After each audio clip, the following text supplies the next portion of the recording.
Well, welcome again to another edition of T.E.A. Leaves Houston. This is the show that's trying to prepare Houston for life after the Texas Education Agency leaves. They are going to leave at some point, and the more our community can be prepared for their departure, the better we will be. And so I'm joined today by our normal group of Mike Fallick and Uyoso Eligan, but we've got two fantastic guests today. We've got two young people, younger even than Uyosa. Uyosa's 25, and these folks are, I think, 18, 19, something like that. Angel and T.E.A. Welcome to the conversation today. The way we're going to set this up is we want to hear your perspectives. Don't feel like you have to speak for all people your age, but we just want to understand some of the things that you're seeing, some of the things you're reacting to, and because we're old and we don't understand. And we want to try to understand because the school is supposed to be built for you, but oftentimes I don't think it is. And so let's start. And I'm going to ask Uyosa and Mike to jump in here and we're going to just ask some questions. But I want to just get a quick sense of the school you went to, what year you are, unless you graduated, and give me a little bit about who you are. Can we start with one of y'all? Yeah, I'd like to start. Please. So my name's Angel. I just graduated from Challenge Early College High School.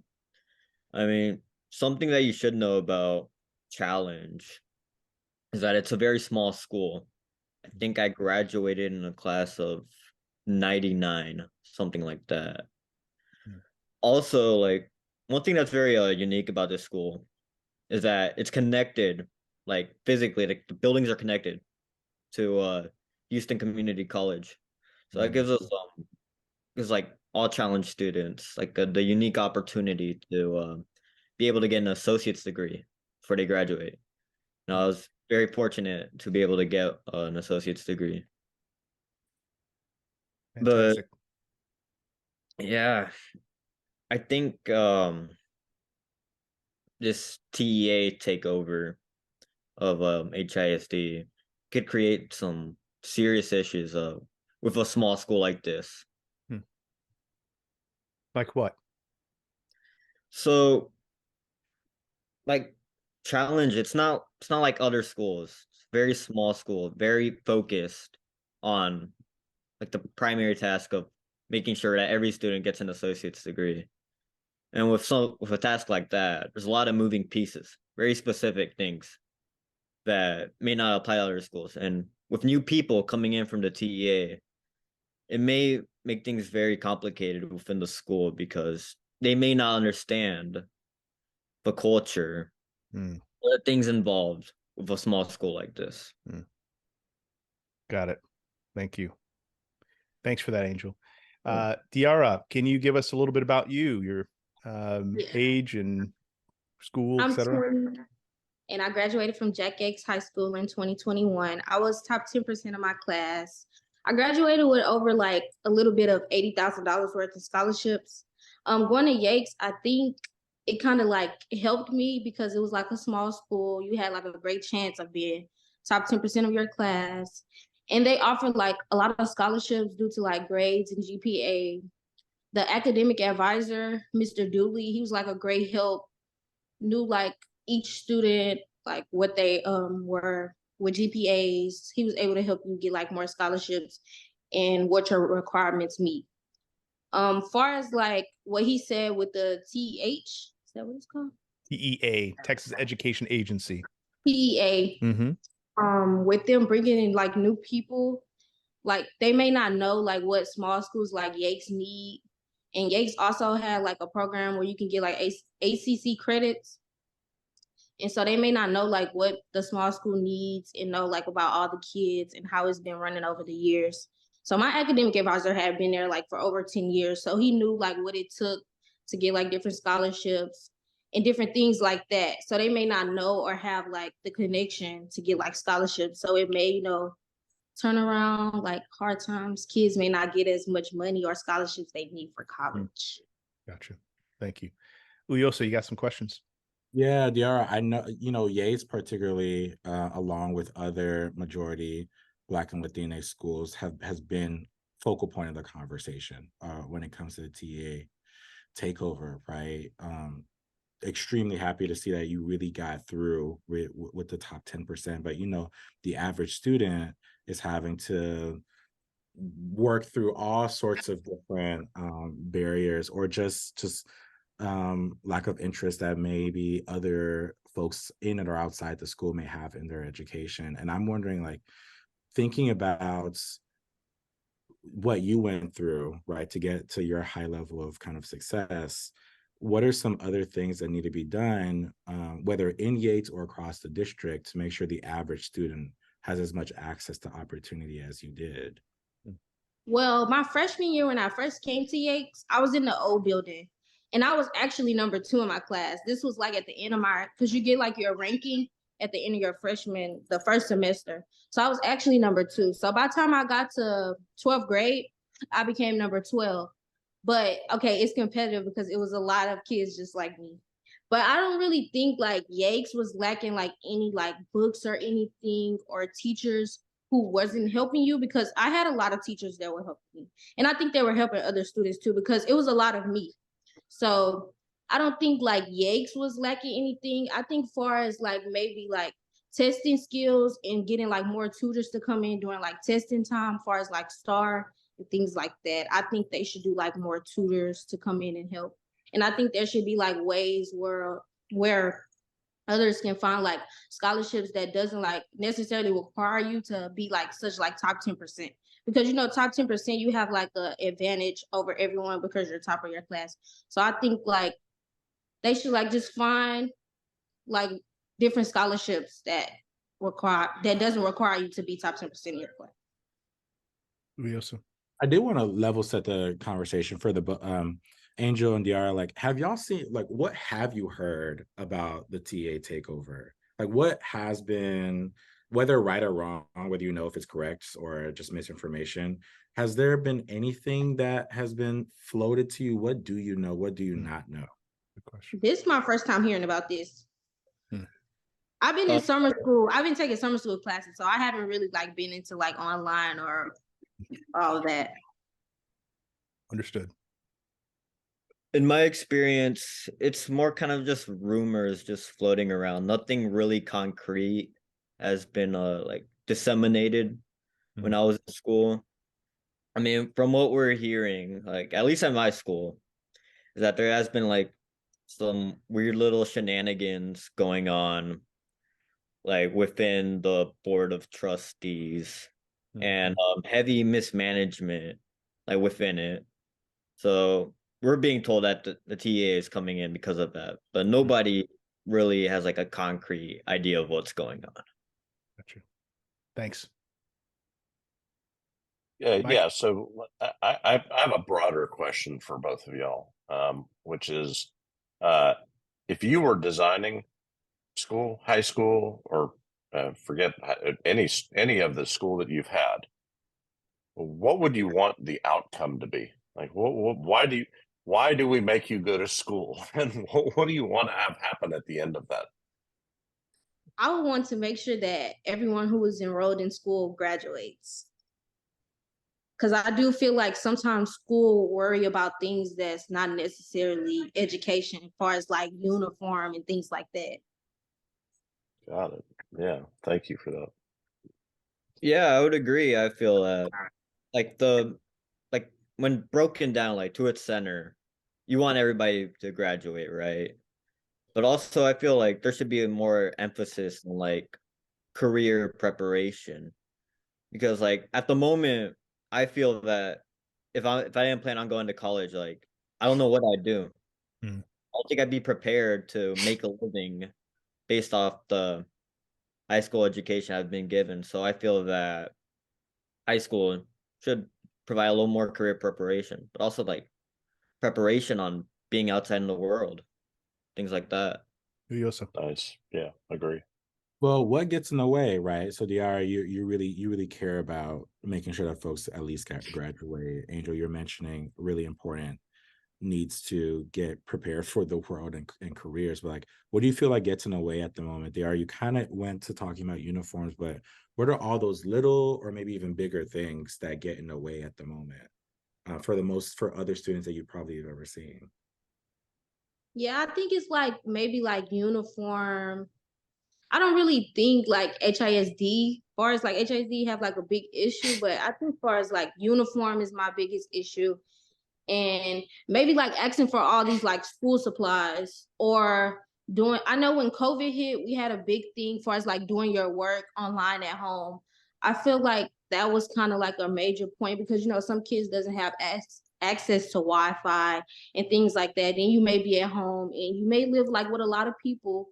And so you don't have really like, you know, a mental stable position to like do like your work and things like that. So I feel like that was kind of a point for my class because we was COVID.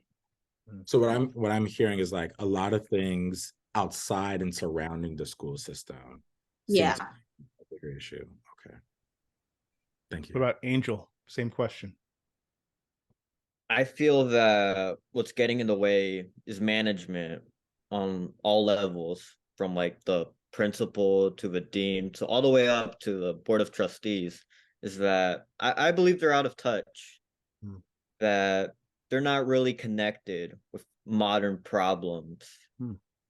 and that maybe we do need like to replace like from the lowest level to the top, get people who really understand what's going on today in the world. So that's the purpose of this, of having y'all on here today, and why we're so glad that you're here. So assume that, and I'm seeing on Facebook, at least, Matt, on what you posted, that people are commenting. So assume that for the moment that your voice is being heard. What would you want those out of touch grown-ups like us to hear from you? That the world is changing. It's not what it was 20, 30 years ago. There are new problems that, like, young people, I think we're feeling it the most. These new problems are coming in, like socially, financially. These new set of problems that I feel that the older generation should understand. Huge. And also going to school, you have to have a purpose. And so sometimes they make it seem like it's like the teachers are lacking, but sometimes it's actually on the student or it starts at home because sometimes students actually go to school and they don't want to learn. They just go to school just to say they going to school. So Mm. sometimes you have to want to learn and the child has to want to elevate and learn more. Hey, Matt, can I follow that up? Please, come on, teachers, jump in. Yeah. So one of the things that has made the newspaper, or the media here about the TEA over the last few weeks has been converting libraries into not libraries. Have y'all heard about that? I've heard a bit about it. So one of the things they're going to utilize the library spaces in some of the schools for are, I don't know the right word, discipline centers. Yeah. So if a student is not behaving, they'll be sent to the library. The library won't be a library anymore. Um, what was y'all's experience with discipline during the time that, and I don't mean personally, so if you got in trouble, I'm not asking that, but like, was discipline an issue, a big issue, um, in y'all's experience? Well, Uh, it wasn't, oh, you wanna go first? Discipline wasn't an issue in mine, but I know when I was in school, they just had like a little room. It wasn't necessarily like a big library. So it was a room that what, it was like a room that people were just held. Yeah, it was more like a classroom, like a regular classroom. Yeah, like a detention. Yeah. Mm-hmm. Angel? Discipline was a little weird in a small school like mine. There was like two forms of discipline really administered, which was like, the classic detention, sit in a room during lunch, or the other was just being straight expelled. You never really heard about an in between at my school.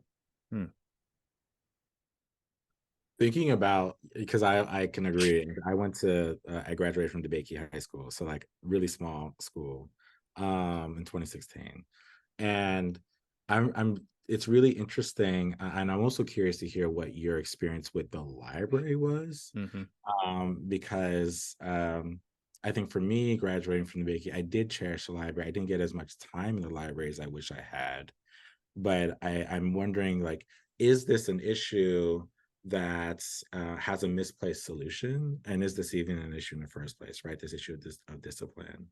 But first, what was your kind of experience with the library? Even though I know, DRU, like, especially wasn't COVID throughout a lot of it.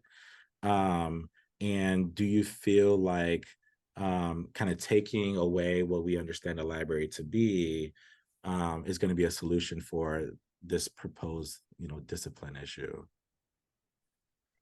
Well, our library at Yakes had like themes, so they had like little catchy things to get you to come. So it was like maybe like Magic Monday, things like that. Like she may have like some coffee there, or if you check out 2 books, you can get maybe like a voucher for lunch. She had things like that, so that kind of made us go to the library more. But I did see like a few students up in there just sitting in there reading books. So I think that kind of like would affect those people, because some people actually do go there to read, get a peace of mind, because it's very silent and quiet. So I think that kind of would affect a lot of people.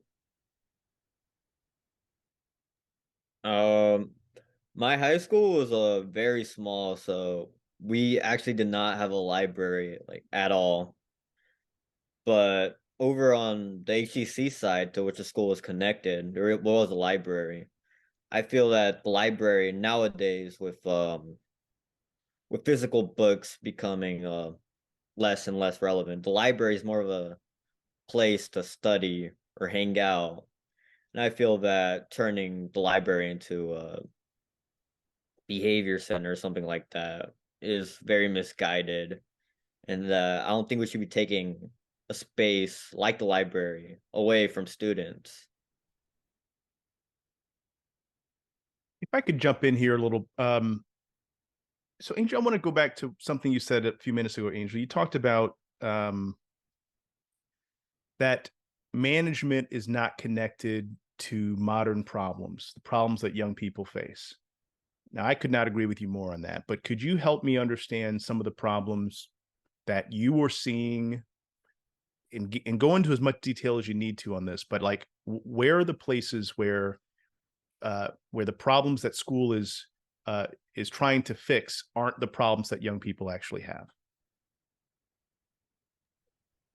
Yeah, so I'd say that management on all levels is pushing a curriculum that most students aren't interested in.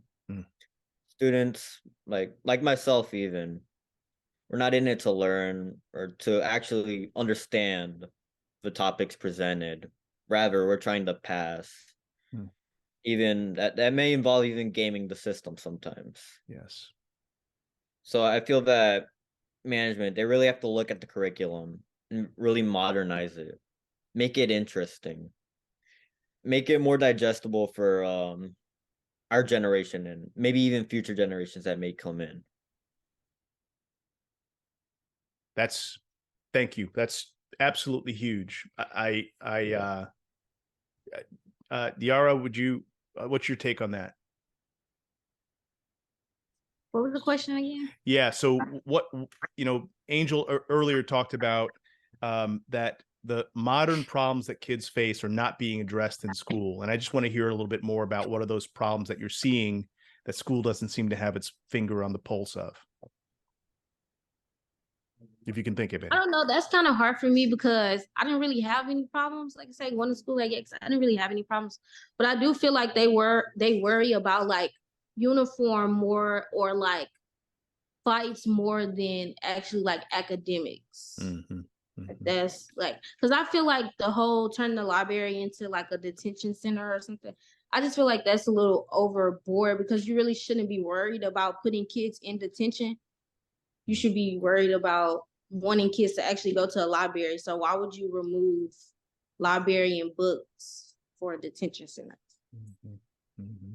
Got it. Thank you. I so appreciate the candor on both of those answers, and it comes back to what I asked originally. So it's always been my view that school doesn't have an outcome in mind when we tell y'all you have to go there.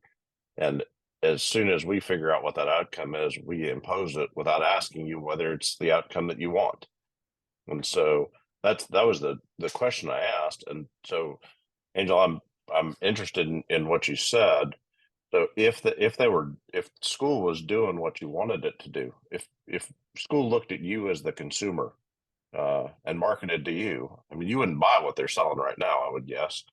But what would it look like if it was something that you wanted? Hmm. And what would you want the outcome of school to be? I mean, you said career, and I can imagine. I don't remember, my school was different than what it is now, but there were a lot of things that weren't particularly interesting. So, what would be the difference? I feel Either that of you, either of you. that school should be more marketed as something that improves you, something that makes you better. Because right now at the moment, and maybe for a while even, at school feels more like a chore, like a responsibility, which maybe it is. Maybe it is your responsibility to go to school. But it should be marketed more as a improvement center Hmm. that makes you better, something that can get you closer to your goals. That's how it should be marketed as. Yeah. Okay, let me interrupt on that. I'm sorry, T.E.A. I know you're going to jump in, but keep your thought. But I want to go back to Angel real quick. So it should be marketed as a tool to achieve your goals, regardless of the goals that the child has.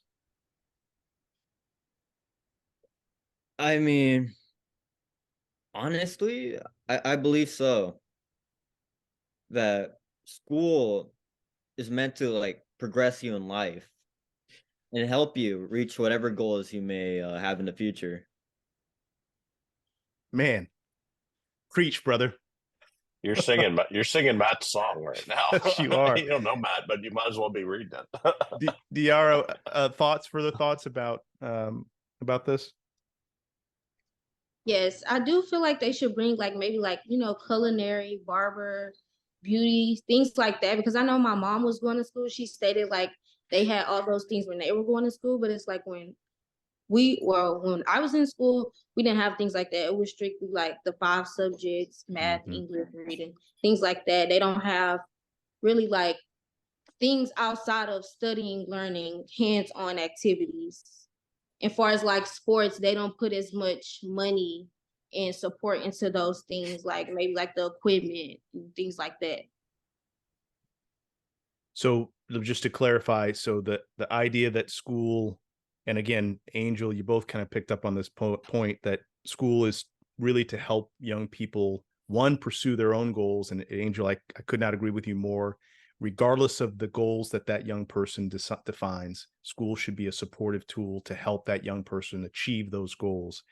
And then the second one, and T.E.A., you talked about this, kind of readying you for work. And Angel, you said something that was really profound.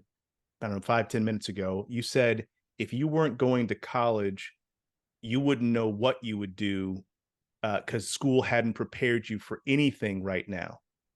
So, T.E.A., do you agree with that? And if you weren't going to college, like, Yes. I yeah, feel like school is just based off like going to school after you graduate. They pushing everybody to go to college readiness, but it's careers out here where you just need maybe like a TWIC card or just a certificate or things like that. Mm-hmm. Yeah, I have a friend that calls it what is it? What does he call it? Like college is like the second high school. Like you go to you're going to high school to prepare yourself to go to more high school. So anyway, other questions? Yeah, this is really interesting that we got to this conversation about like the purpose of school, right? Because we don't have this really often at all. Not just amongst the public dialogue, but even maybe amongst students who are just trying to get by and get to the next, A or passing the next class. So I'm wondering, if school was structured as an environment to help young people identify and reach whatever goals they're interested in, would how would your semester look? Would there be as many tests? Would there be just a different type of tests? Would there be as many statewide standardized tests? Like, let's play around and let's envision what would be different in that semester, by any chance. I feel like it would be like more of study hours and tests. Cause sometimes, well, I know in like barber school, beauty school, you have like hours, and then you graduate. So I feel like it'd be like more like hours, more of training. Some days of work because you do have to have the knowledge, far as like what's in the career. But I feel like it'd be like more like hours and training and more hands on. The way I see it, or the way I see it in my head, is that I think there'd be more of a 50-50 split between like traditional education, textbooks, tests, quizzes, whatever. And then the other 50% would go to more like identifying goals and helping you reach them with, I don't know, maybe like workshops like barber school, or maybe even welding, like introducing trades to the students, stuff like that. One of the reasons that the TEA has taken over HISD is because a couple of schools didn't perform on the state STAR test, and I wonder, both of y'all are now through high school, but do you believe that too much emphasis is being placed on those standardized STAR tests? Yes. Has Yes. anybody asked you about what your STAR test result was since you finished high school? Yes. Yeah. I feel like the things we study in school is not actually the things that be on the STAR test. Like the test and the things that we study, the curriculums in school, are like two totally different things. It's like when you get the test, your mind go blank. And I feel like some students are not good test takers. So just because they failed the test or didn't do good on the test doesn't mean they're actually not smart enough or intelligent in class. At my school, I felt like anybody like failing the STAR test was kind of a rarity. Also, like at my school, like everybody had no problem passing the STAR test. I feel that while the STAR test, I feel like it should be in place. We have to be able to benchmark the performance of the students. But I feel it's more like a problem with the teachers, or the profession of teaching as a whole. I feel that teachers aren't appreciated enough. When someone brings up they're a teacher, I feel like the general consensus is it's a second-rate job. It's not as prestigious as I think it should be. I feel that being a teacher should be on par with being a lawyer or doctor. Being a teacher is hard work. I feel that we should appreciate our teachers more and give them more support so that they'd be able to help our students pass things like the STAR test. I'd put them at least a couple of steps above the lawyers. That's coming from one I. Mike is a lawyer. That's what I am, and my mother was a teacher, and my daughter is a teacher, and I think they're much more valuable than anything that I will ever do with my life. And so I hear on that. I'm thinking about that vein of testing. No one really asks. We know that standardized tests, especially the STAR, are used for the state to assess where you are in relation to your school and your district, and how your school and broader the district is doing in certain ways. But did you feel like the STAR added any sort of positivities in your life? And if so, what are those positives? And if you don't agree with any positives, what feelings or what sort of barriers do you feel like those standardized tests impose for you? Well, I feel like, okay, I always passed my standardized test. So I just feel like it was like a regular test, but that's speaking for me. As far as like my brothers, they always tell me like, oh, the test may be hard for me, or it's not the same thing that I learned in class. So some students, just like we are, they're different test takers. So they may not take the test as good as I would. So I just feel like it's like 50-50 maybe. Some students are good test takers, some are not. And I feel like HISD should put students like who are good test takers, who feel confident in taking a test, let them take it. And then if the other students are not as confident or feel like they're not good at test taking, just work with them and tutor them. Because like I say, just because you don't pass the test doesn't mean you're not smart or intelligent. Do you feel like you gain anything or that you lose anything from having to take these tests, or having to taking those tests as regularly as you all did and as regular as your brothers did?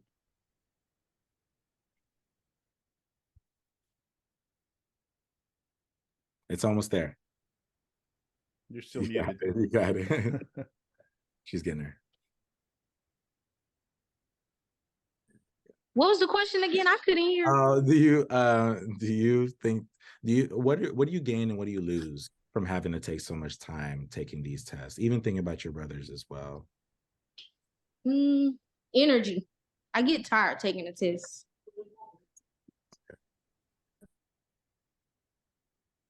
Angel, how do you feel standardized tests either add or subtract from your life in any way, shape, or form? In my experience, I've never really had any issues with standardized tests. The way, at least in my school, it was kind of just seen as something you do at the end of the year. Not much emphasis was put on it. Like the teachers were even like, "Oh, you'll be fine, Angel. Don't even worry about it." And usually, I was fine, but when I take the test, when I'm finished with it, I never really gained anything from it. It really never added anything to my life. It was just something I did.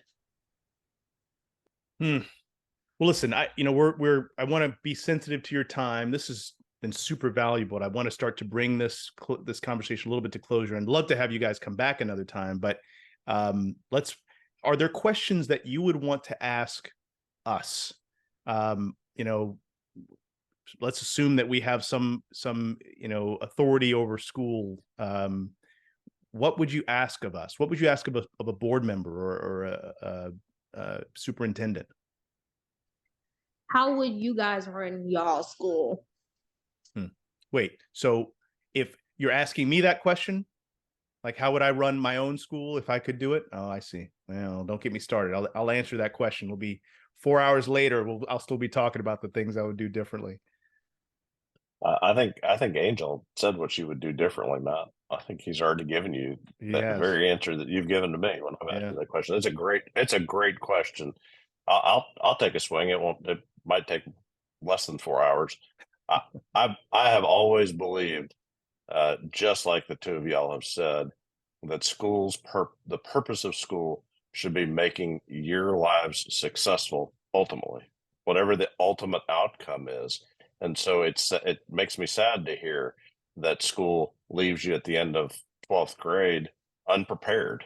That's a disservice to you after 13 years of your life spent 8 hours a day in a classroom. It just seems like a waste of your time. So I would want school to be the place where, as Angel, as you said, where you develop what it is that you want to do. You figure out what it is that's your passion, and then school supports you to get there, and points you in the right direction and gives you the right support, and doesn't help you across the stage at the end of 12th grade and then say, "See you later," and you never hear from them again. I don't see that as being a real good system. So I would want support to be there for you now, like this week. So if you had a question, somebody for you to call who you just spent the last 4 years with, who could tell you, yeah, that's not the first time we've been asked that. Here's where you need to go next. So I will take a shot at answering your question, T.E.A.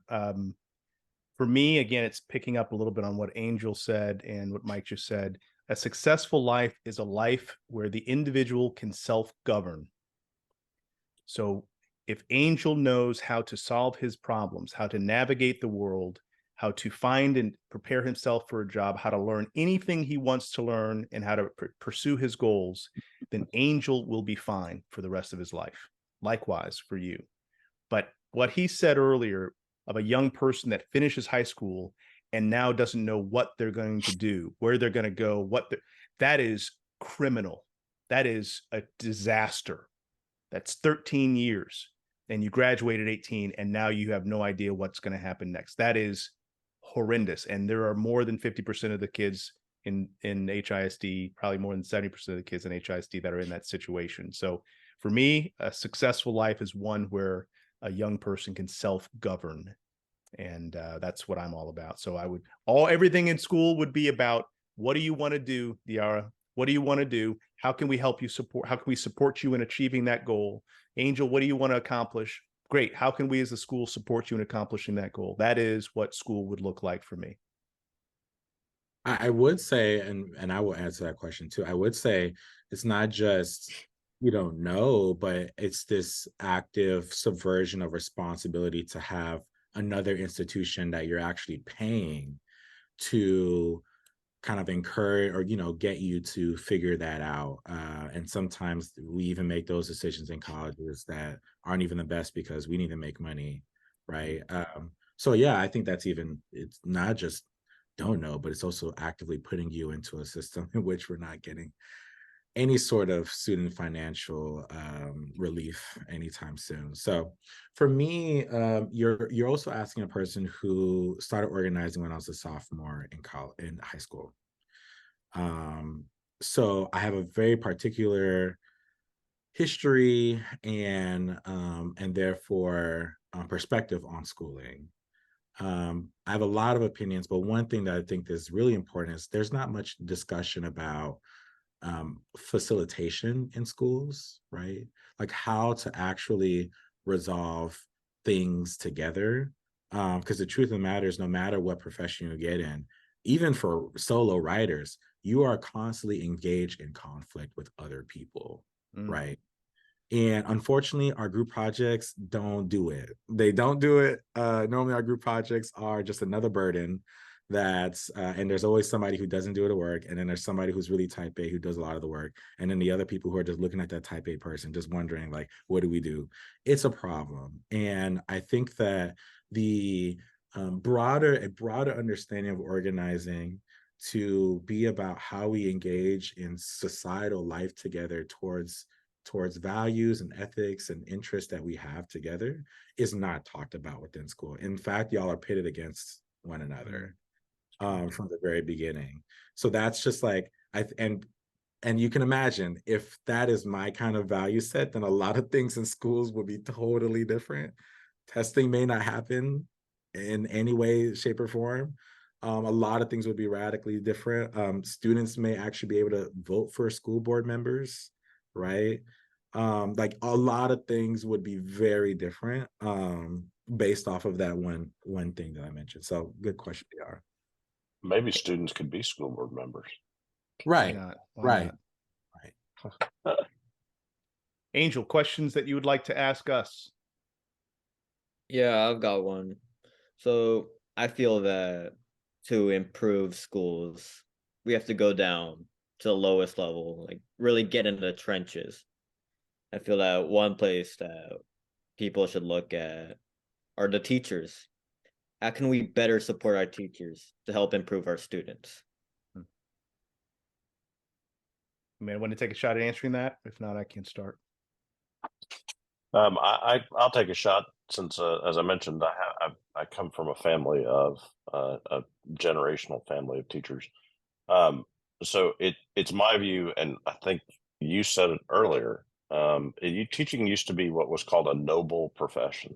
People used to look at teachers as noble professionals, and I think for a variety of reasons, political, social, whatever, money, teachers are no longer looked at that way, even though they have the most important job in the world. And that's not hyperbole, that's a fact. Preparing you to be successful is way more important than anything I'm going to do. So it's my view that it's not just about training, it's about changing the conversation so that people would want to be teachers. That means more money. That means making teaching salaries competitive. I mean, are either of you talking about becoming teachers? And you don't have to answer that, but there's probably a reason for that. And whatever that reason is, that would be the place to start. Is, teaching used to be competitive from a salary perspective. It used to be a good profession. It used to be respected. And for all those reasons, it doesn't seem to be anymore. Plus, teachers are stuck in the middle of a political conversation that's pretty horrific right now, around what books can be in the classroom and what they can't say and what they can't teach and what happens if they accidentally speak truth about things that everybody knows about that are no longer controversial topics, but are controversial today. So, Lisa, you gonna answer that question? Yeah, so I'm not a teacher, surprise, but I organize with a lot of teachers. And I think that so I was born in 98, so technically I'm an elder Gen Z, right? Technically I'm Gen Z, but elder. Um, I am concerned that some of my own peers who are teachers now are burnt out, not just because they don't necessarily have as much supports in the school from other more senior teachers, but actually because some of the innovative things that they want to do in a classroom come up against so much conflict with different school administrators or maybe the district at times. So that's innovative from the way that they want to have the classroom set, the time, just the way even the schedule of the school time is, but to also some issues in some things in curriculum. Why is it that we're seeing, encouraging young people to engage in their kind of ethnic background and their cultural background be this conversation that's conflated, that's wrongly conflated to CRT, right? So it makes them really stressed. And considering that we're pretty much one of the most progressive generations that are on the planet right now, I'm concerned that it's going to make the profession even less attractive to Gen Zers, that they can't talk about issues of race or class or gender or sexual orientation in the classroom when it's just basic, basic fact, basic things that makes students feel welcomed in the space. So that's trying to get the opposite of that to is really important. Making sure that teachers feel very supported and also have a knowledge base of training for them to also engage in that if they don't know what they're doing, right?